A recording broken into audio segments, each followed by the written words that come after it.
안녕하십니까. 만화공인중개사의 저자 이용훈입니다. 오늘은 민법 및 민사특별과 실전 문제풀이 399선 제5강 시간으로서 41번부터 50번 문항을 같이 풀도록 하겠습니다. 자, 지금부터 41번 문제 시작하겠습니다. 41번. 갑은 자기 소유 아파트에 대해 채권자 A의 강제 집행을 면탈할 목적으로, 면탈이니까 강제 집행 못하게 피하겠다는 겁니다. 그런 목적으로 을과 통정하여 을 명의로 이전 등기하였다. 그러니까 갑이 있고요. 이 갑에 대해서 채권자, 자, 갑자입니다. 채권자 A가 돈 갚으라고 그런 겁니다. 근데 이 갑이 자기가 아파트가 있는데 채권자 A가 강제 집행할 것 같으니까 을하고 짜고 친구 을에게 이전을 해준 겁니다. 그러니까 짜고 통정 허위 표시한 거죠. 자, 그 후 을은 이 사정을 모르는 병에게, 모르는 병이니까 제3자 병인데 이 제3자 병에게 이전을 또 해줬어요. 그런데 이 제3자 병이 선의입니다. 그러면 이 선의의 제3자는 유효하게 취득합니다. 이것만 알고 있으면 이 문제는 쉽고 모르면 엄청 어려운 겁니다. 1. 갑은 허위 표시의 무효를 병에게 주장할 수 없다. 그렇죠. 갑은 허위의 무효를 제3자 병이 선이라고 그랬으니까, 문제에서 모르는 병이라고 그랬으니까, 악이면 주장할 수 있지만 모르는 병이니까 주장할 수가 없는 겁니다. 자, 맞는 질문이 되겠고요. 두 번째, 을은 병에 대해 원인 행위 무효를 이유로 말소 등기를 청구할 수 있다 없다? 없죠. 갑이나 을이나 모두 병에게 선이니까 이 사람 유효하게 취득한 겁니다. 그래서 원인 행위 무효를 이유로 말소 등기 청구할 수 없다. 원인 행위가 무효가 아니기 때문에 그렇습니다. 없다. 갑이 취득한 아파트 맞는 겁니다. A에 대한 강제 집행이 될 수 없다. 병이 취득한 아파트는 병은 유효하게 취득했으니까 이제 병인 겁니다. 그러면 A에 의한 A는 갑의 아파트에 대해서 해야지 병의 아파트에는 못하는 겁니다. 그래서 될 수 없다. 맞고요. 4번. 갑이 을에게 주장하는 겁니다. 원인 무효를 이유로 부당이득, 즉 을이 병에게 아파트를 팔면서 받은 돈이 있죠. 그 부당이득 반환을 청구할 수 없다. 요거는 청구할 수 있습니다. 왜? 애초에 갑의 거니까. 자, 그래서 이건 틀렸고요. 갑과 을 사이에 허위 표시에 앞서 갑 소유 아파트에 가등기 권리자는 허위 표시에서의 제3자로 볼 수 없다. 그렇죠. 갑 소유 아파트 가등기 권리자는 갑과 을이 허위 표시하기 전에 가등기를 했기 때문에 제3자는 아닙니다. 그 사람은 그 가등기 권리자서 자기의 권리를 실행을 하면 되는 거예요. 자, 그래서 볼 수 없다. 맞죠.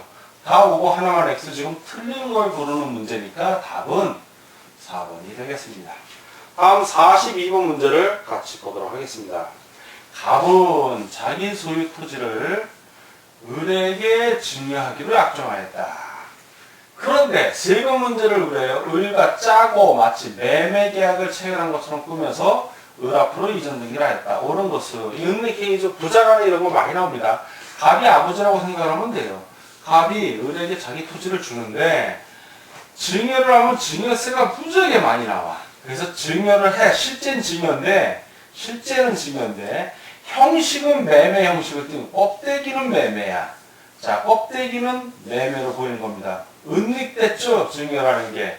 그러면 매매는 법리상 무효지만 증여는 유효해요. 그래서 결국 증여가 유효하니까 갑에서 을로의 소유권 이전 등기는 유효다 무효다?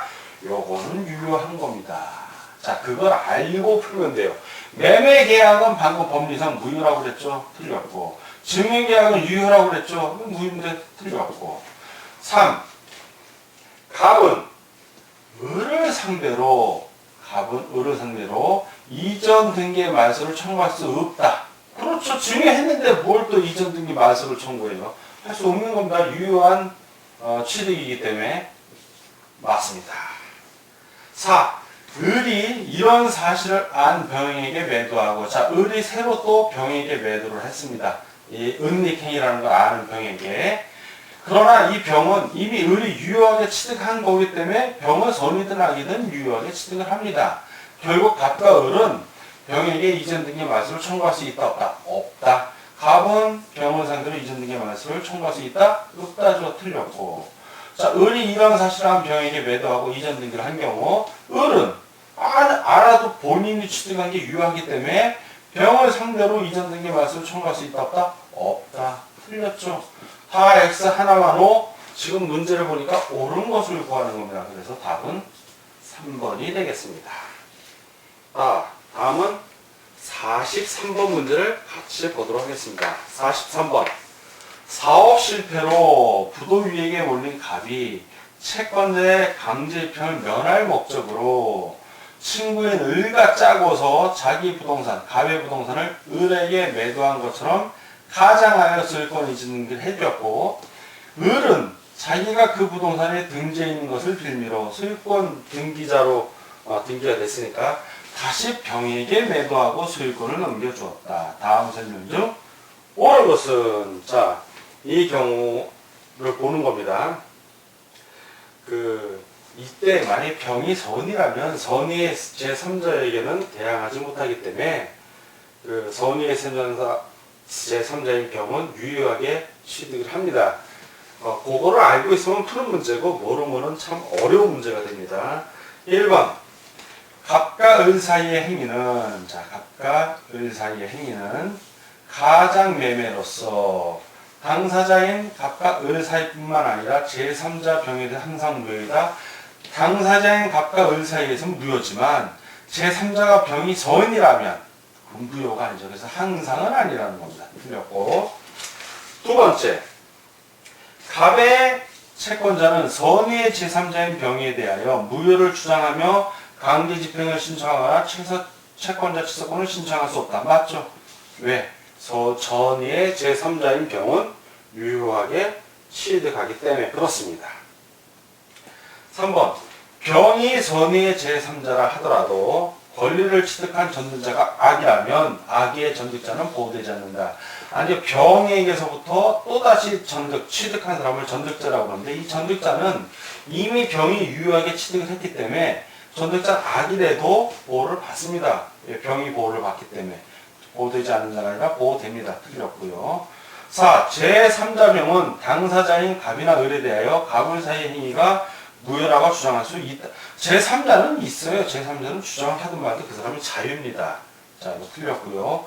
5. 갑과 을 사이의 부동산 매매 행위는 유효하다. 아니, 무효죠. 이거는 무효. 자, 틀린 겁니다. 통정 허위 표시로서 무효입니다. 다 X고 하나만 O. 동글뱅이. 지금 옳은 걸 구하니까 43번은 2번이 정답이 되겠습니다. 다음은 44번 문제를 같이 보도록 하겠습니다. 표시에 관한 다음 설명을 좀 받는 것은, 자, 통정 허위 표시에 관한 겁니다. 1. 당사자 사이에서는 언제나 무효이므로, 맞죠? 당사자에서는 무효입니다. 이 행위 시 불법 원인급여에 해당하여 반환 청구할 수 없다. 불법 원인급여는 아닙니다. 이게 통정 허위 표시는 무효이긴 하지만 반사회질서 행위는 아니에요. 즉 불법 행위는 아니기 때문에 불법 원인급여에 해당하지는 않습니다. 이거에 해당하지는 않고 반환 청구를 또 할 수도 있어요. 할 수 있는데 이건 어디까지나 부당이득 반환 청구입니다. 그래서 반환 청구 할 수 있습니다. 그런데 불법 원인급여에 해당하는 게 아니라 이거는 부당이득으로서 반환 청구를 하는 겁니다. 자, 틀렸고요.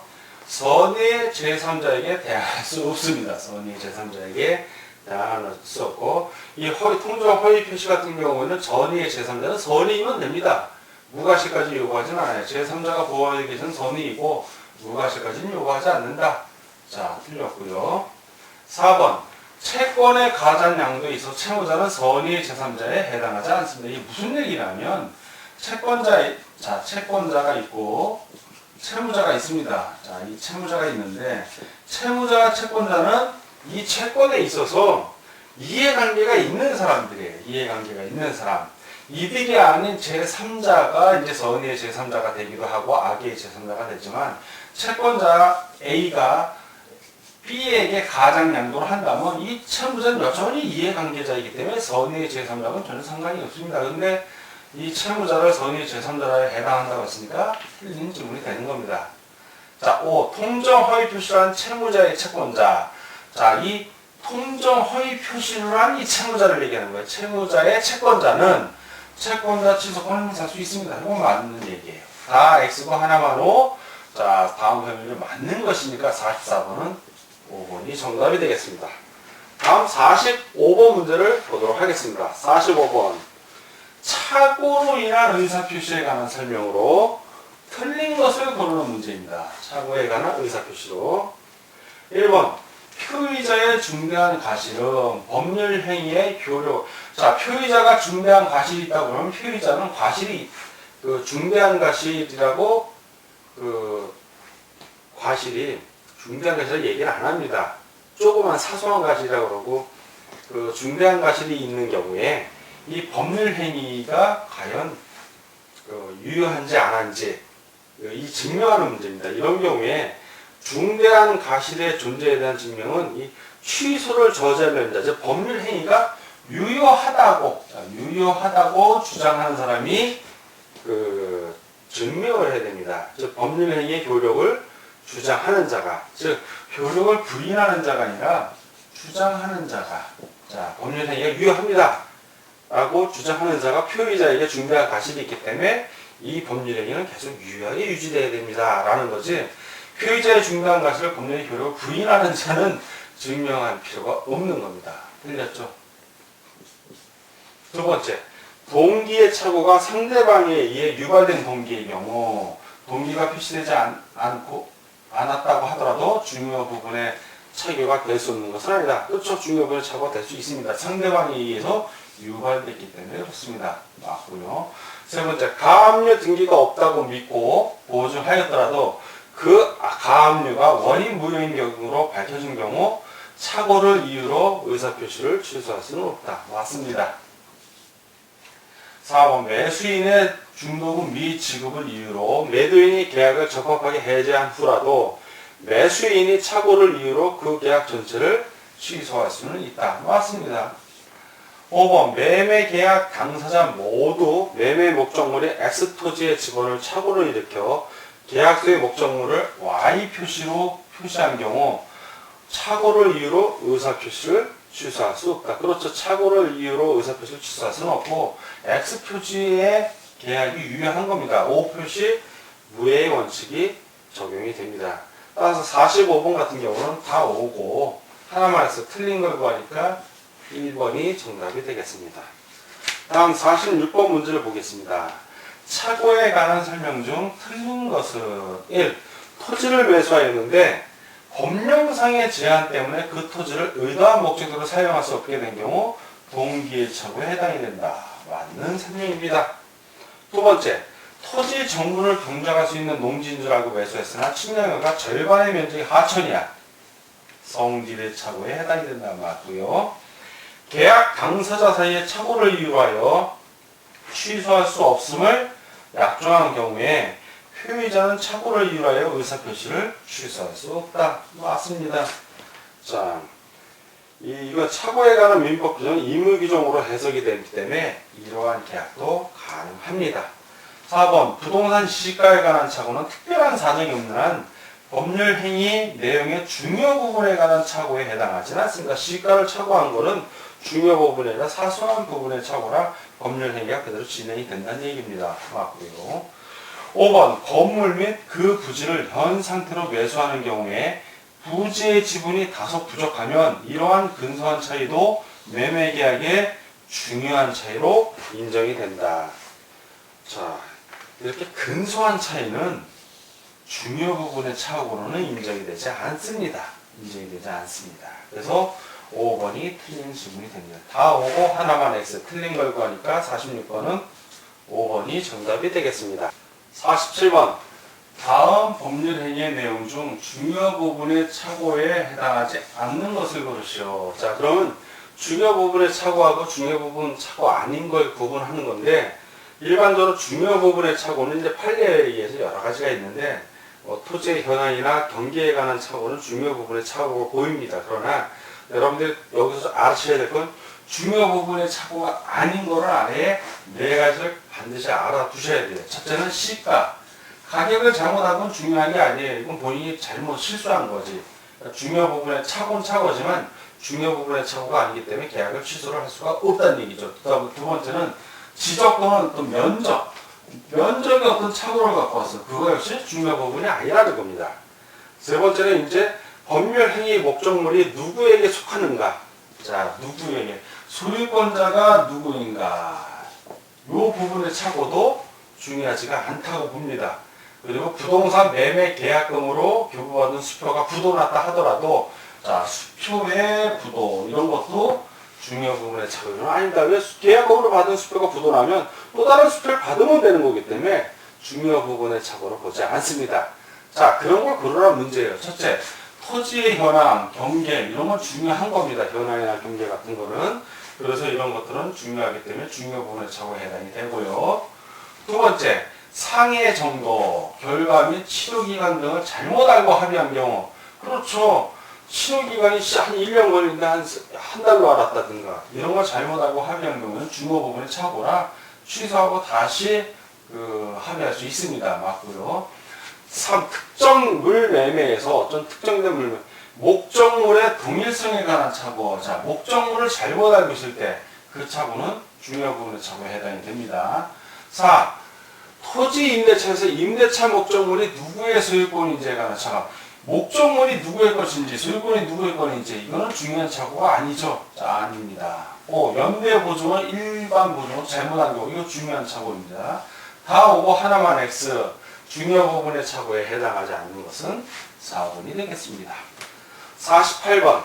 갑은 을이 소유한 토지에 개발 계획이 있다는 소문을 전해 듣고 집가 상승 기다려 100평의 땅을 1,000만 원에 매입하는 계약을 체결하였다. 그런데 측량 결과 10명이 부족하였다. 10평이. 자, 면적의 착오죠. 면적의 착오는 중요 부분의 착오가 아니기 때문에 이것은 계약을 취소할 수는 없습니다. 일단 그걸 염두에 두고 문제를 봐야 돼. 다음 설명중 옳은 것은 자, 이제부터 하나씩 보겠습니다. 1번 10평이 부족함으로 갑은 이에 대한 착오를 이유로 계약을 취소할 수 있다 없다. 중요 부분이 아니기 때문에 취소할 수 없다죠. 틀렸고요. 이 개발 계획이 협소문인 경우 갑은 부동산 가격에 대해 착오를 한 것이므로 이를 이유로 계약을 취소할 수 있다 없다. 없죠. 이걸 어떻게 취소를 해? 본인이 착각을 한 건데 그걸 이유로는 취소할 수 없습니다. 3. 개발 계획이 헛소문인 경우 갑은 동기의 착오에 불과하므로 취소할 수 없는 게 방금 2번에 나온 대로 그게 원칙인데 어떠한 경우에도 이렇게 뭐뭐만 어떠한 경우에도 이런 거 의심을 하라고 했어요. 갑은 계약을 취소할 수 없다. 있죠. 어떠한 경우는 아니고 어떠한 경우에 취소할 수 있는 경우도 있어요. 어떤 경우? 즉 물건을 판 사람이 요 개발 계획이 있다고 동기를 제공한 거야. 그러니까 이거 사면 너 이익 볼 거다. 그런 경우에는 취소할 수 있습니다. 그래서 이거 또 틀린 질문입니다. 4. 을이 물건 판 사람이 갑을 속여서 거짓 개발 계획을 소문을 낸 경우에는 갑이 계약을 취소하겠다는 내용을 표시하지 않았더라도 계약을 취소할 수 있다. 맞죠? 을이 원인을 제공했기 때문에 가능한 겁니다.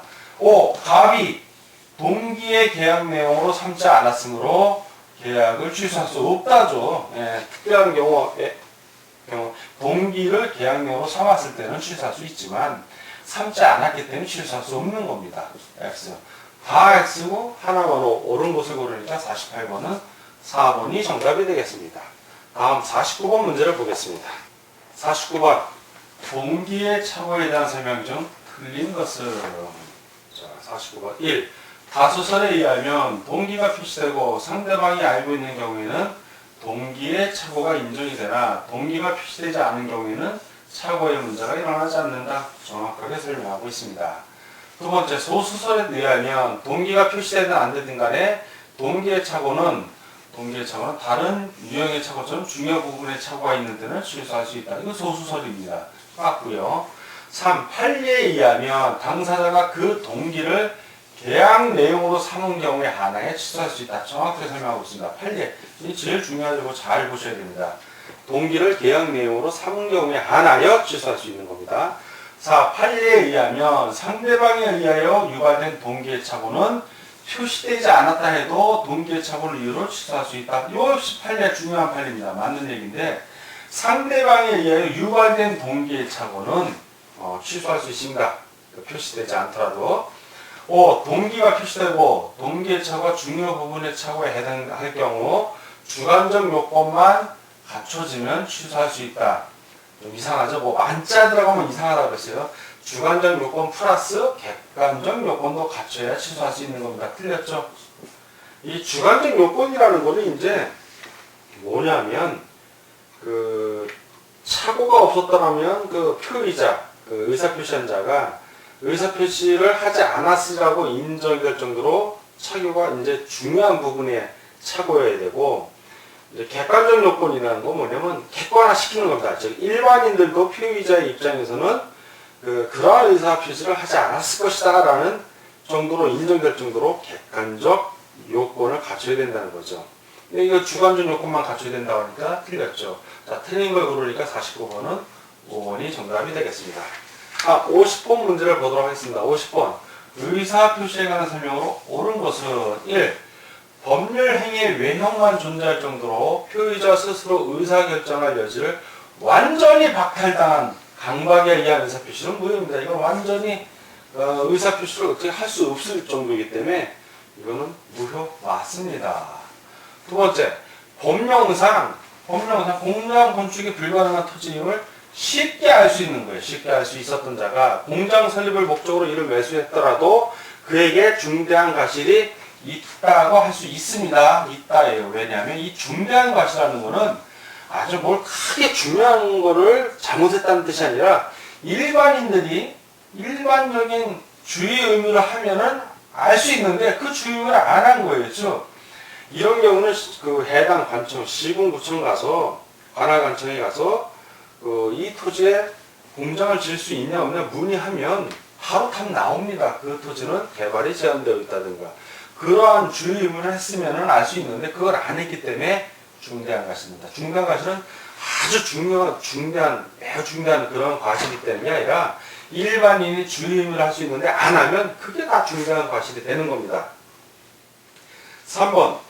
비진의 의사표시에서 진의는 표의자가 진정으로 마음속에서 바라는 것을 의미하는 게 아니라 이거는 특정한 내용의 의사표시를 하고자 하는 표의자의 마음을 말하는 겁니다. 그거 틀렸고 4번 동기의 착오를 이유로 불법 행위를 취소하기 위해서는 당사자 사이에 동기를 의사표시의 내용이 아니라 계약의 내용으로 하는 합의가 있어야죠. 자, 그래서 계약 내용으로 삼아야 되는 겁니다. 틀렸고요.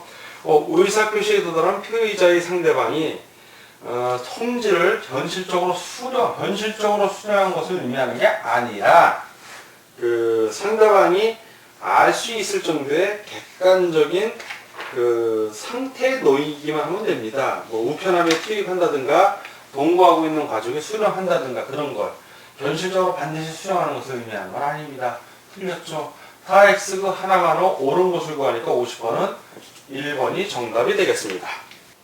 자, 문제 푸시나가 수고하셨습니다. 오늘은 민법 및 민사특별법 문제풀이 5강 시간이었고 41번부터 50번 문제를 같이 풀었습니다. 오늘 문제 푸시는 그런 마음으로 계속해서 문제풀이 임해주실 걸 부탁드리고 오늘 강의 여기서 마치고 다음 시간에 뵙겠습니다. 감사합니다.